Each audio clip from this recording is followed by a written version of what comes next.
Hola, ¿qué tal a todos? Nosotros somos integrantes de la Maestría de Gestión Integral de Riesgos y Protección Civil y estamos cursando la materia de Construcción Social del Riesgo. Mis compañeros Santiago Gracián, Alberto Lara, Gerardo Huerta y una servidora Alejandrina Cisneros vamos a compartir con ustedes el día de hoy el tema de la tormenta tropical Alberto en el municipio de Aranberry, Nuevo León, junio del 2024.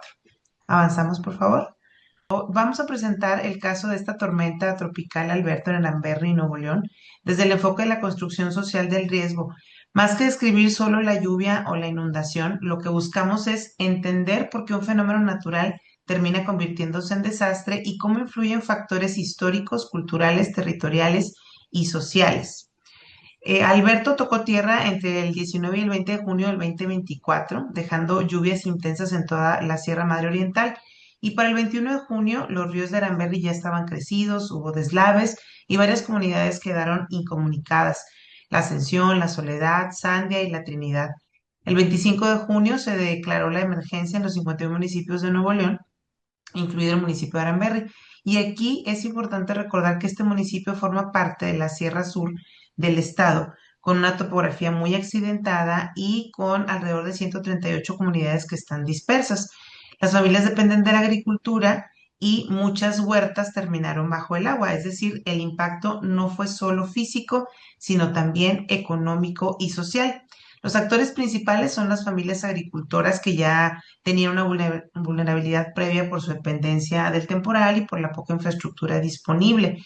Entre las causas estructurales encontramos el aislamiento geográfico, la falta de infraestructura vial y de drenaje y la presencia de viviendas irregulares o cercanas a cauces naturales. En lo simbólico, mucha gente describió lo sucedido como un tornado nunca antes visto, y este tipo de interpretación cultural hace que el evento se perciba como algo extraordinario o incluso como castigo, más que como un proceso que se puede anticipar y prevenir. Adelante, Santiago. Yo quiero hablarles de un tema muy importante, la construcción física de la vulnerabilidad. Puede sonar complicado, pero en realidad se refiere a algo muy sencillo, como nuestras casas, calles y puentes y servicios básicos pueden volverse frágiles frente a fenómenos. ¿Qué significa la vulnerabilidad física? Es la debilidad de lo que construimos, viviendas, casas, caminos, escuelas, sistemas de agua y luz. No podemos solo de la fuerza del huracán, no dependemos solo de la fuerza del huracán, sino de dónde y cómo construimos. En el caso de Arranberry con el huracán Alberto, que trajo lluvias extraordinarias que superaron la capacidad de los ríos y drenajes, varios caminos rurales y carreteras quedaron destruidos o bloqueados por deslaves. Muchas viviendas, sobre todo las más cercanas a los cauces, se inundaron y perdieron techos, paredes y pertenencias. Los sistemas de agua potable y electricidad colapsaron, dejando familias incomunicadas y sin servicios básicos durante días. Todo esto no fue solo por la fuerza del huracán, sino porque la infraestructura no estaba preparada por un evento de tal magnitud. ¿Cómo se construye, cómo se construye esta vulnerabilidad? Ubicación inadecuada, casas en zonas de inundación o laderas inestables, materiales frágiles en los techos de lámina, muros sin refuerzos, caminos sin drenaje, por la falta de mantenimiento de puentes y carreteras que ya estaban deteriorados, la planación insuficiente por el crecimiento urbano sin respetar mapas de riesgo. ¿Qué podemos aprender? Que la vulnerabilidad se construye, pero también se puede reducir. Si planeamos mejor dónde construir, usamos materiales más resistentes y damos mantenimiento a lo que ya existe, podemos salvar vidas y reducir pérdidas. La experiencia de Alberto nos recuerda que la prevención es más barata y más humana que la reconstrucción. Continuamos con mi compañero Alberto. Gracias, Santiago. Voy a hablarles sobre la construcción social de la vulnerabilidad. Cuando pensamos en un desastre, muchas veces lo atribuimos a fuerzas de la naturaleza, pero los desastres no son naturales. En realidad, son el resultado de interacción entre un fenómeno físico, como una tormenta o un sismo, y una serie de condiciones sociales, económicas, políticas y culturales que hacen que ciertas poblaciones sean más vulnerables que otras. Es decir, la naturaleza puede generar amenazas, pero las sociedades construyen la vulnerabilidad.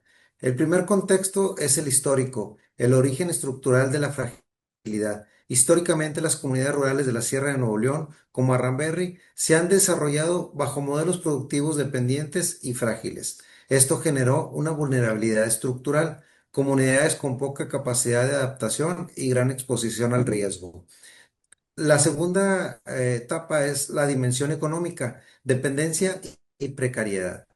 Sin seguros de agropecuarios ni redes de protección financiera, un evento climático puede convertirse rápidamente en una crisis económica y alimentaria.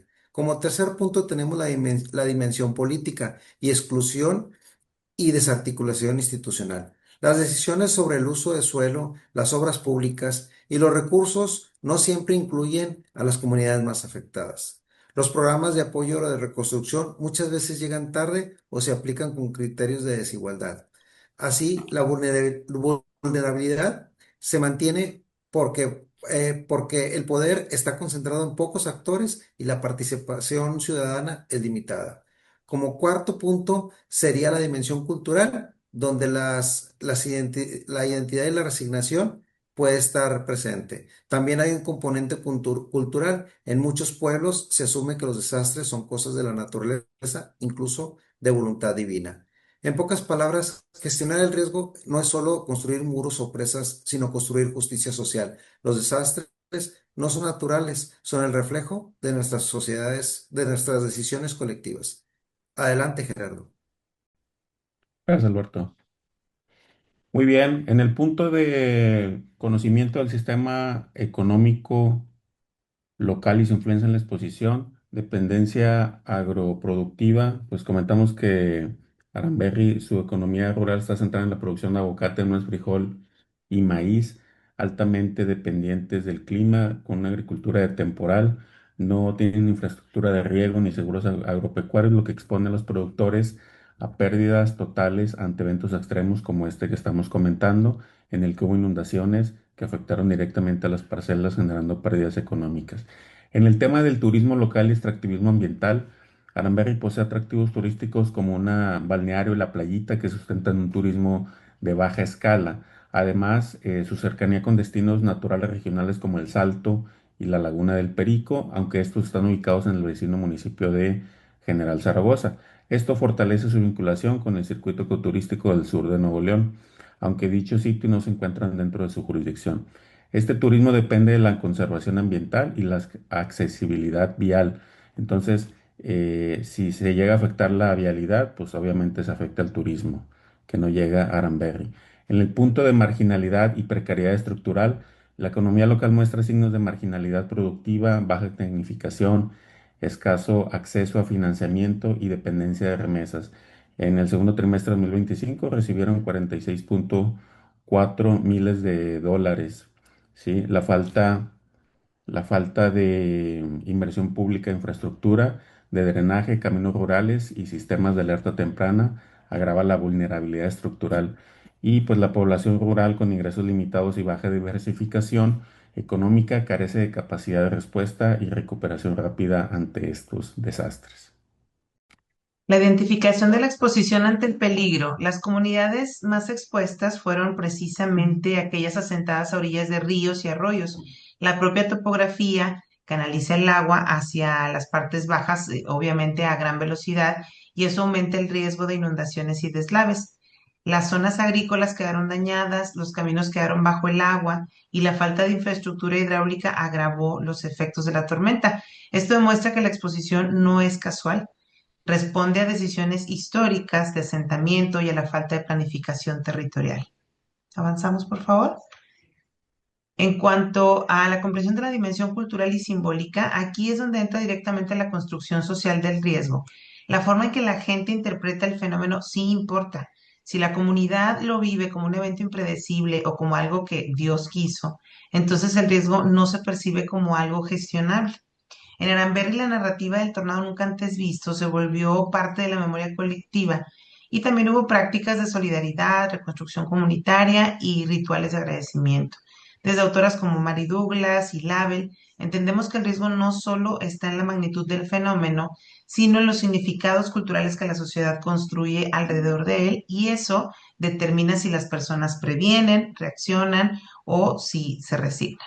En la identificación de los procesos de comunicación del peligro y del riesgo, el desbordamiento del Río Blanco nos recordó lo importante que es comunicar bien el peligro y el riesgo para salvar vidas y reducir daños.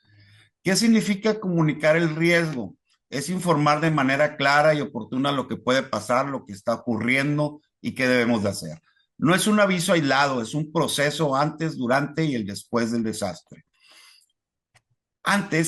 En el antes se emitieron alertas oficiales por Protección Civil y mensajes de redes, pero no todos los recibieron al mismo tiempo. Durante se usaron perifoneo, altavoces y líderes comunicados para avisar casa por casa. La reacción fue rápida, fue la clave. En el después se comunicaron apoyos, refugios y rutas de acceso, pero la incomunicación por caminos dañados retrasó la llegada de ayuda. ¿Qué nos deja esto? Que necesitamos varios canales a la vez: celular, radio, perifoneo, WhatsApp, comunitario. Los mensajes deben de ser claros y prácticos. Por ejemplo, no cruce el río. O bien, diríjase al refugio en la escuela primaria. La confianza en la fuente es vital. La gente responde mejor cuando el mensaje proviene de Protección Civil y de líderes locales reconocidos. En la reconstrucción de los procesos de atención, recuperación y reconstrucción, quiero explicar cómo se atendió la emergencia, cómo avanzó en la recuperación y qué significa la reconstrucción. En las primeras horas se realizaron rescates y evacuaciones con apoyo de Protección Civil, Ejército y voluntarios. Se habilitaron refugios temporales y se distribuyeron víveres, agua y medicinas. También hubo comunicación por medio de radios, perifoneo y líderes locales que fueron clave para mantenernos informados. Durante la recuperación se trabajó en restablecer la electricidad, agua y comunicaciones. Se abrieron caminos y puentes para reconectar comunidades aisladas. Se levantaron censos de daños en viviendas y cultivos. Se brindó apoyo psicosocial a las familias. Durante la reconstrucción, el gobierno federal y estatal destinaron recursos millonarios para reparar carreteras, puentes y drenajes. Se entregaron apoyos a familias y productores afectados. La reconstrucción busca ser resiliente, con obras más seguras y planes comunitarios. Durante todo este evento hubo tensiones y ahí nos dejó aprendizajes. Hubo dificultades de coordinación entre niveles de gobierno entre los primeros días, lo que retrasó algunas acciones. La comunidad mostró resiliencia colectiva, organizándose para abrir pasos, cuidar a los más vulnerables y replicar información confiable. La experiencia nos enseñó que la unión entre instituciones y ciudadanía es clave para enfrentar futuros desastres. Durante la evacuación temporal y territorial, los primeros 3 días se dedicaron a rescate, a formar refugios y ayuda aérea. Las semanas siguientes, apertura de caminos, servicios básicos y censos. Los meses posteriores se realizaron obras de reconstrucción y apoyos a familias. Durante el territorio, la carretera Ramberry-Zaragoza fue prioridad. Comunidades rurales dispersas sufrieron mayor aislamiento. Zonas agrícolas ribereñas tuvieron pérdidas severas. Ramberry demostró que la fuerza de su gente es más grande que cualquier tormenta. Con información clara, coordinación y solidaridad, Ramberry se levanta y se prepara por un futuro más seguro. Continuamos, Alberto, por favor. Gracias, Santiago. Ahora voy a compartir con ustedes algunas lecciones aprendidas y buenas prácticas. Este caso nos permite reflexionar sobre las comunidades rurales que enfrentan desastres, pero también qué aprendizajes, normativas e innovaciones sociales surgen después de la emergencia. Los hallazgos claves: alta exposición de paredes y caminos cerca de ríos o laderas inestables, dependencia económica de una sola actividad sin seguros ni ahorros, infraestructura rural frágil con mantenimiento relativo o reactivo. La segunda lección, como lección aprendida: la lluvia no causa el desastre, sino la vulnerabilidad acumulada. Prevenir es más barato que reconstruir. Las buenas prácticas sería zonificar riberas y evitar construcciones cerca de zonas inundables, mantenimiento preventivo de los caminos y drenajes, bordos de retención y reforestación, seguro agropecuario comunitario. Y como reflexión final, en el caso de Arranberry, nos deja tres grandes enseñanzas. La prevención no es un gasto, sino una inversión. La participación comunitaria es esencial para la sostenibilidad y aprender del pasado nos protege del futuro. Recuerden, cada desastre trae una oportunidad de aprendizaje. La clave está en documentar lo vivido y transformar en acciones que reduzcan la vulnerabilidad. Muy bien, gracias, Alberto. Bueno, compañeros, pues ya para concluir, integración global, coherencia y nuestros aportes. En esta inundación en Aramberri, Nuevo León, provocada por la tormenta tropical Alberto en el 2024, pues no puede entenderse únicamente como un fenómeno natural, sino como el resultado de una construcción social del riesgo profundamente arraigada, ¿sí? Profundamente arraigada en la estructura territorial, económica y política de este municipio. Se evidenció que la vulnerabilidad no es por azar, sino producto de una economía dependiente de la agricultura sin protección, no hay seguros, una infraestructura precaria y una débil articulación institucional para la gestión del riesgo. Sí, la exposición al peligro se intensifica por la marginalidad rural, la falta de planificación territorial y la invisibilización de comunidades periféricas en los procesos de atención y reconstrucción. 138 comunidades dispersas en el municipio de Aramberri. Entonces, es un trabajo complejo, pero que se puede realizar. Las fases post-desastre mostraron tensiones políticas entre niveles de gobierno y ausencia de enfoques de resiliencia en la reconstrucción, lo que perpetúa el ciclo de vulnerabilidad. El análisis multiescalar revela que aunque el evento fue local, sus causas y consecuencias están conectadas con dinámicas regionales como el turismo compartido con el municipio de Zaragoza, nacionales por el tema de la gestión presupuestal y globales por el tema del cambio climático y modelos de desarrollo extractivistas. Este estudio aporta una lectura integral del riesgo como fenómeno complejo, donde los desastres son expresión de desigualdades estructurales, decisiones políticas y modelos de desarrollo excluyentes. ¿Sí? Y bueno, pues ya como aporte académico y técnico de nuestro equipo de trabajo, pues proponemos fortalecer la gobernanza local del riesgo, integrar la participación comunitaria en los planes de reconstrucción y transitar poco a poco hacia modelos económicos resilientes que reduzcan la exposición y promuevan la justicia territorial. Y pues bueno, hasta aquí llegó nuestra labor con este tema. Compañeros, muchísimas gracias y nos vemos en un próximo video. ¿Sale? Gracias. Gracias.